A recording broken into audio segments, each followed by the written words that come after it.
Kenyang Esmeraldanya, bisa mendapatkan shield darah putih yang dimiliki oleh Digi itu sendiri. Makanya mungkin ini akan ditahan lagi, masuk menjadi pola pemikiran mereka lagi. Waduh, ini kalau seperti ini Ya, membingungkan memang sekarang, begitu banyaknya. Dan unpredictable juga ya bisa dibilang ya dengan pola banning yang disecure oleh Arceus dan juga Beatrix dari Rebellion. Tapi lihat ada komen terlebih dahulu dari Dairon di mana dia mengidolakan R7. Katanya dia itu jago, wajib banget mewaspadai rotasinya, mirroring gameplay jadi cara buat antisipasinya. Dan terlihat tadi dengan pola permainan yang ia bawa tadi dengan Esmeraldanya. Nah, sekarang kalau mereka mau bawa Digi, inilah solusi. Inilah waktunya. Waduh. Digi. Ini waktunya. Sebenarnya menarik juga sih dengan ada CC yang Akai nanti dengan heavy spin-nya gitu kan. Yang bisa di counter. Yep. Cuman belum ada gold lane-nya nih. Ini menjadi masalah gak sih nantinya, takutnya dihabisin gitu kan di bawahnya.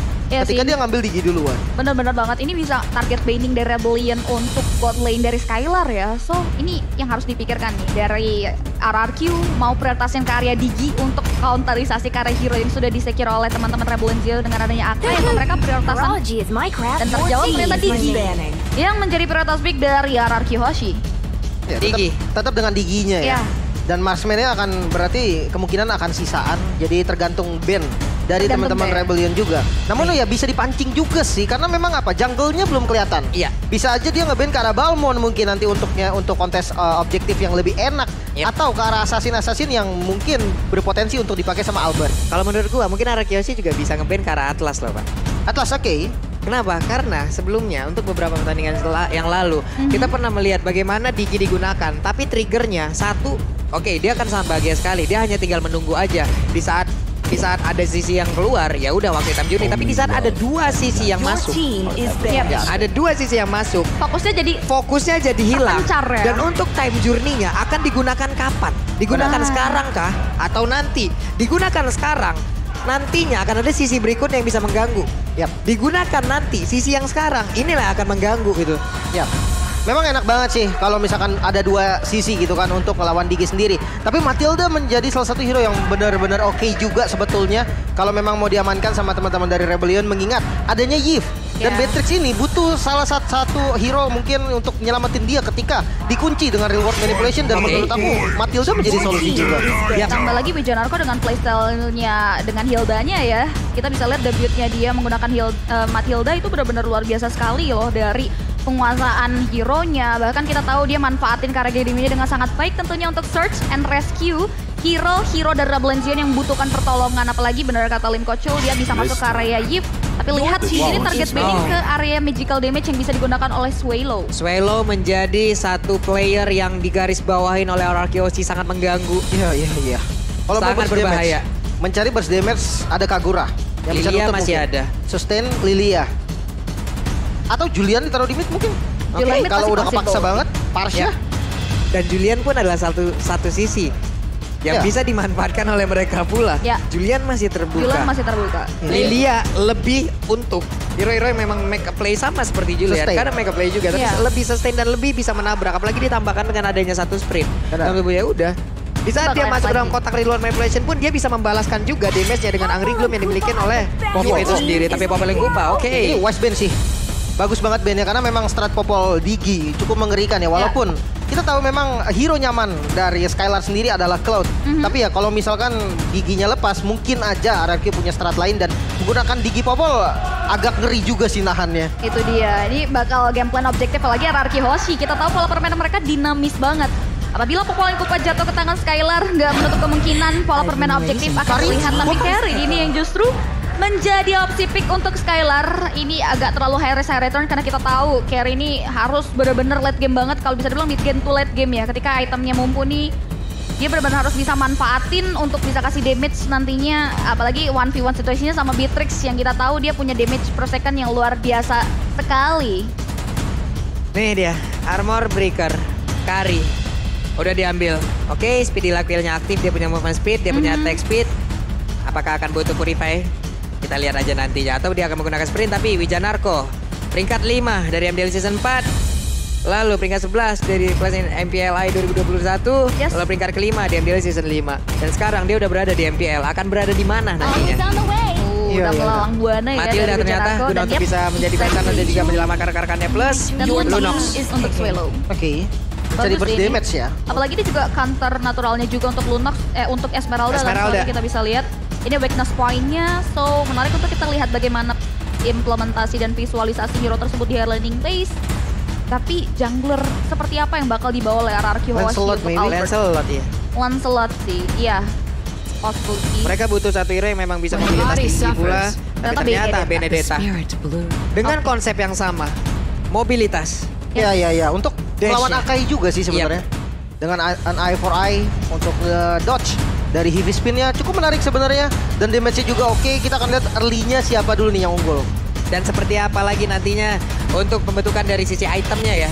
Akan ke tank, akan ke damage, ataukah hybrid. Kita lihat aja seperti apa nantinya hero-hero yang udah digunakan ini. Namun sebelumnya 1-0 sekarang untuk Rebellion Zion. Akankah menjadi 2-0 atau 1-1 di game kedua kali ini? Fans dari masing-masing tim masih ada. Fans dari masing-masing tim masih stay di sini. Masih siap untuk selalu memberikan dukungan. Dan kita mau dengar dulu nih suara dari Rebels.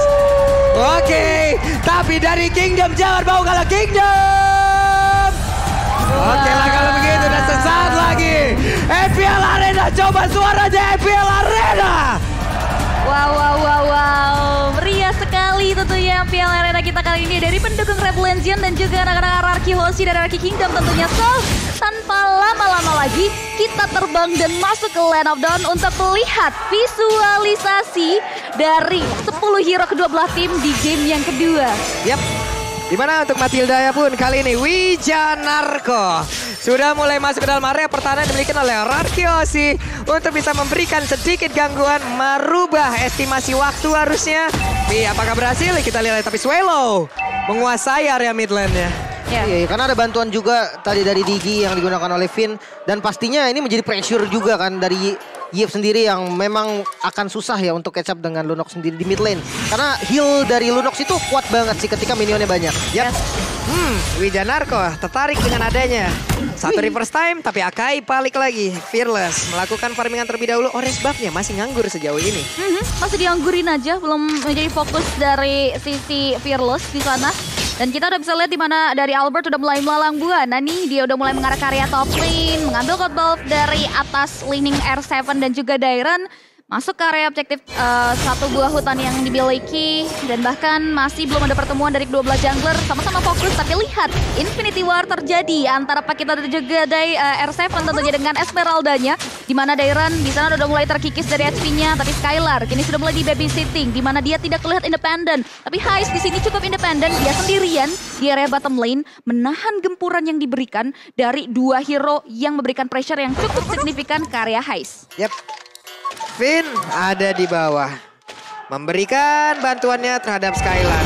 Di belakang kita, teriakan sudah semakin terdengar kembali. Tapi barusan ada Turtle Camp by Samsung Galaxy S-Series. Dan sekarang waktunya mereka akan langsung beradu. R7 ya langsung aja diberikan damage yang begitu maksimal. Bisakah dia bertahan dengan satu yang terakhir?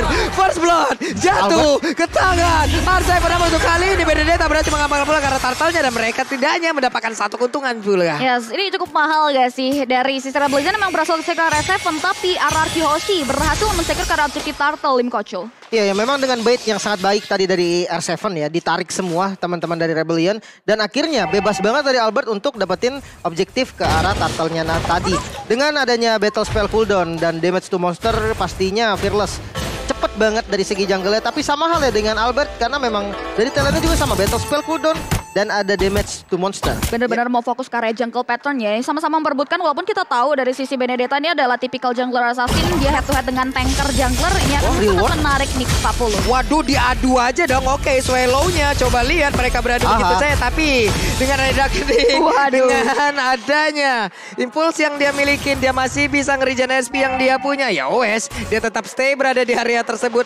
Untungnya masih ada wave minion loh. Andai itu tadi tidak ada, akan ada cerita yang berbeda. Benar sekali. Dan masih ada battle officer juga ini membuat nyawa dari Swallow masih bisa diselamatkan tentunya. Dia masih bisa mundur ke area belakang, tapi di area bottom lane ini masih terlihat hening. Walaupun Wijanarko sudah mulai maju dengan guiding wing-nya, ditarik oleh dari satu bari first time, di follow up dengan dari damage di kalau Skylar.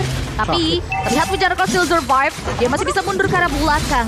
PYN coba untuk mulai mengoptimalkan posisinya. Albert sudah mulai menampakkan batang hidungnya di sana, cukup meriah dari anak-anak Araki Hoshi untuk memberikan pressure yang signifikan ke area gold laner milik Rebel Zion di area bottom lane. Dan bagus banget Haze sudah melangsung men-standby-kan ke arah Weskernya. Membuat player dari Araki Hoshi berpikir untuk masuk ke dalam. Kita tahu damage yang dimiliki oleh Wesker di jarak yang sangat dekat itu adalah jarak terbaik yang dimiliki oleh senjata tersebut. Yap, benar sekali ya. Ini dimanfaatkan dan bahkan mau tidak mau dari Haze juga nggak mau mengambil resiko. Dia harus meregenerasi kembali health bar yang ia miliki. Dan bahkan ini dia Samsung Galaxy, Turtle Camp dari Samsung Galaxy A Series, di mana sudah mulai hadir dari Turtle yang kedua. Bahkan sudah mulai disambut hangat dari anak-anak Rebellion Zion. PN juga udah mulai mengobservasi nampaknya, tapi Wijanarko sudah mulai mundur ke arah belakang, Papulung. Oke, namun di area tengah sepertinya udah ada pertempuran lagi terjadi, tapi Dairon mencoba untuk memberikan satu hal balasan dan sekarang Turtle-nya menjadi milik dari Rebellion Zion. Poin kill-nya masih 1-0, belum ada yang tumbang. Bahkan di area mid tadi, 2 lawan 2 pun tidak menghasilkan apapun. Ya, dan bahkan ini terbilang udah cukup equal, di mana dari Turtle tadi diakuisisi habis-habisan oleh Araki Hoshi, tapi Rebellion Zion dengan Akai junglernya, dia mampu untuk ngambil secure area objektif Turtle-nya Lim Kocul. First item Windtalker untuk Skylar sendiri. Sementara kalau kita lihat di bagian XP lane-nya Dominance Ice ya menjadi pilihan utama pastinya untuk R7 dan untuk match-up-nya sendiri juga Bloodlust X. Sustain item memang adalah yang dibutuhkan untuk menjawab Esmeralda sendiri. Yap. Oh, ada satu Renapa dari seperti udah mulai masuk dan juga Darkening dikeluarkan, tapi reverse time kali ini membuat Swallow harus tetap berada di tempatnya, harus menjaga jarak untuk tidak terlalu mendekati ke arah Kari. Ya, masih bisa mundur ke arah belakang, nyaris saja ia ditumbangkan, tapi terlihat dari anak-anak Rebellion Zion belum mau terlalu overcommit. Walaupun kini PYN coba untuk memberikan penjagaan terlebih dahulu selagi Skylar sedang dalam perjalanan, tapi terlihat 3 hero dari Rebellion Zion fokus utamanya mengarah ke objektif turret yang dijaga oleh Skylar. Wave-nya coba untuk dibersihkan tentunya. Dan Rebellion Zion masih belum bisa menembus pertahanan, tapi Rainers apati sudah mulai masuk ke area tubuh dari Finn, tapi masih bisa dibendung. Haze juga nggak mau terlalu overcommit, dia prefer untuk mundur ke area belakang lagi. Lagi-lagi mereka coba untuk hold positioning, nggak mau terlalu gerasak gerusuk dari kedua belah pihak, sama-sama nunggu momentum yang mau mereka coba untuk ciptakan bisa mengambil ke area objektif yang mereka inginkan, Pak Pulung. Yap, karena tadi juga mungkin terlalu lama pula apabila Lunoxnya tetap berada di area bawah, mengorbankan area midnya. Namun untuk kali ini ada pertempuran lagi di antara kedua hero tersebut yang entah kapan habisnya.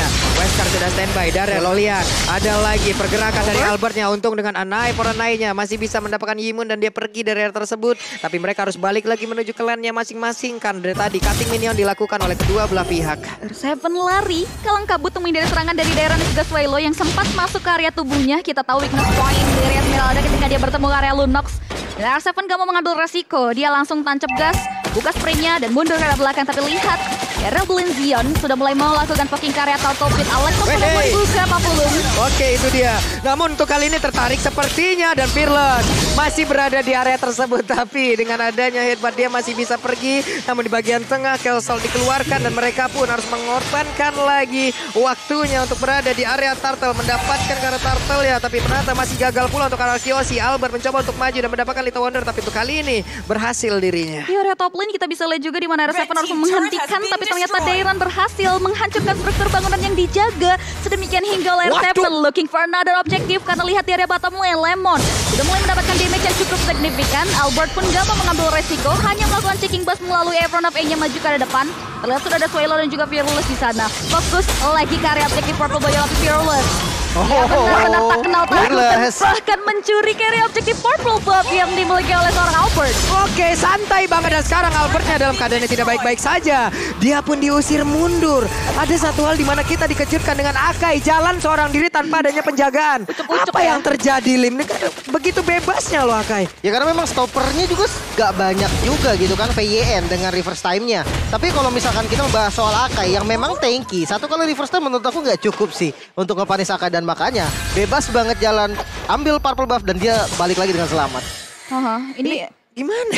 Ini agak bisa dibilang luar biasa sekali ya dari Rebellion Zion menciptakan kesenjangan sosial yang luar biasa dari segi goldnya. Walaupun gak terlalu berbeda jauh dan masih ada chance untuk Araki Hoshi mengejar ketertinggalan tersebut, tapi ini udah cukup timpang. Bahkan Araki Hoshi yang kita tahu di mana pola permainan mereka cukup dinamis di setiap team fight, kini mereka sulit banget untuk bisa menciptakan objektif point kill dari nyawa anak-anak Rebellion Zion, Pak Pulung. Yap, Wijanarko, Swallow tetap berada di area mid. sangat disiplin sekali, tidak ditinggalkan.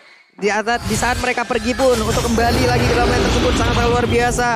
On time tapi di bagian bawah sepertinya ada cutting minion play yang dilakukan. Plus untuk Dairen melakukan hal yang sama, membuat dari sisi outer taring ada di bagian bawah pun masih jauh aman. Namun untuk kali ini Wijanarko sangat-sangat percaya diri berada di tengah-tengah dari player Arkeoshi, tapi dirinya masih bisa selamat. Dan sekarang udah ada lagi satu pergerakan yang dilakukan oleh Swelo yang begitu baik. Namun untuk kali ini berhasil ditangkap oleh R7 di area yang berbeda. Untuk kali ini dengan adanya pergerakan yang dilakukan oleh Dairen, malahan udah ada Lunox ataupun pergerakan dari Yves-nya yang memang dihancurkan oleh masing-masing XP laner. Yes, mid lane untuk mid lane, tapi tidak berhenti sampai di sana. Dairen masih coba untuk mulai memaksakan kandang, namun ternyata tidak. Dia prefer untuk mundur kembali. Lihat dari Fearless sudah mulai tertarik dengan satu quarry first time yang dibuka oleh Finn. Dan Turtle kita sudah mulai berubah menjadi Lord yang pertama. Di menit yang 9 sudah mulai disambut hangat, ditarik ke daerah teritorial milik anak-anak Rebellion. Di mana finally satu objektif kill berhasil di-secure oleh Arkehoshi. Wijanarko sudah mulai mendapatkan dealing damage yang diberikan dari Albert, tapi still survive tentunya. Dan bahkan kini kita bisa lihat dari kedua belah pihak sudah mulai melakukan pertemuan. Di area objektif Lord kita cukup krusial, masih belum ada follow lebih lanjut lagi di mana Fearless memilih untuk mundur karena belakang 40.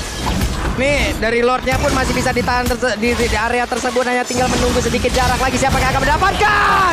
Tapi Patricknya malah mendapatkan langsung karena Lord tersebut, tapi yang ditambah lagi dengan aja Electofana Blow membuat Albert masih bisa selamat di area tersebut. Tapi Skylar berusaha untuk pergi dengan ada efek bakaran di dalam tubuhnya. Mereka mendapatkan Lord, mereka mendapatkan Digi, ada 4 player tersisa dari Arkehoshi. Berhasil mereka pusir mundur dan sekarang Albert berjual seorang diri, mana untuk Dairen yang malah mendapatkan pula karena orange buff. Dan Albert lagi dan lagi Knife or Knife menyelamatkan diri. Satu untuk nothing. Arkehoshi, apa yang terjadi menurut Lim Kocil di game kita yang kedua kali ini? Sebenarnya setup dari Rebellion lumayan rapi tadi ya. Karena kalau kita lihat juga positioning dari Heist itu susah banget untuk dijangkau. Mengingat dari Albert sendiri dia build-nya terhadap item-item defense. Otomatis dia nggak bakal bisa untuk langsung dive in ke arah Heist tadi. Dan kalau misalkan kita melihat juga Esmeralda pun nggak bisa untuk langsung nge-take down ke arah Heist. Jadi Heist-nya free banget dan akhirnya dia dapetin secure Lord dan posisi dari pemain RRQ yang tadi terlalu depan untuk memaksakan dapat Lord akhirnya dipanis. Waduh, nih Albertnya bisa ditangkap. Tapi ada satu lagi objektif yang berhasil dihancurkan. Bahkan Innertaret yang ada di area bottom lane hanya tinggal menunggu waktu saja. Lordnya sudah masuk ke dalam area tersebut, siap untuk menabrak pula ke arah area dari base turret bottom lane. Akankah mereka bisa mendapatkan satu base turret atau Innertaret kali ini? Karena Albertnya masih bisa mundur, tapi Skylar mendapatkan damage yang begitu mematikan. Tapi Dairen coba lihat bekerja sama dengan Haze. Wesker ada di dalam tubuhnya. Siapapun yang mendekat akan mendapatkan damage yang begitu optimal. Electofana Blow dikeluarkan kembali, namun untuk kali ini Virus dengan headband yang dimiliki dan juga ada panggilan dari Guiding Wind masih bisa selamat. Wijanarko mundur ke bagian belakang dan juga Swelo masih bisa pergi pula, tapi Dairen dengan pukulan dengan tangan merahnya siap dengan passing yang sangat penuh. Albert yang mundur kembali. Dimana Dairen menjadi abang-abangan gang, dimana 3 orang kali ini mencoba untuk mendekati dirinya. Dan wow, Rainer Apati masuk ke dalam tubuh Skylar, sakit banget. Tepat masuk ke area tubuh dari seorang Skylar, bahkan menyisakan setengah, hampir saja Skylar tumbang dengan Rainer Apati yang dikeluarkan, tapi ternyata dia masih bisa bertahan. Arkehoshi menolak untuk dikalahkan. Dia masih bisa melakukan defense mekanisme terbaiknya di menit yang sebelumnya terjadi, menit-menit krusial tentunya dengan Lord yang berhasil di-secure, Lord yang kedua. Dan bahkan kita akan lihat tentunya serangan balik seperti apa, karena sejauh ini Dairen juga benar-benar memberikan pressure yang sedemikian hingga ke area anak-anak Arkehoshi di menit kita yang ke-12 kali ini, Lim Kocil. Waduh, Swelo-nya seorang ini, tapi sepertinya untuk kali ini udah ada bantuan yang mendadak langsung hadir dari Wijanarko.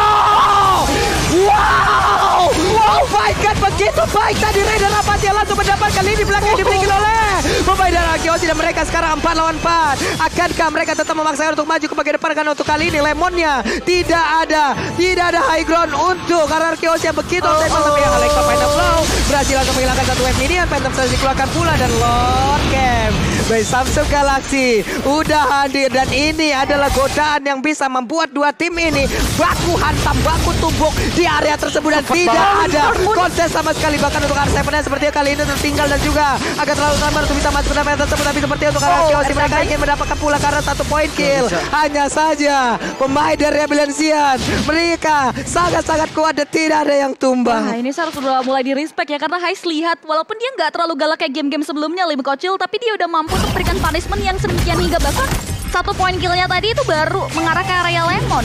Iya, dan memang positioningnya yang disiplin banget.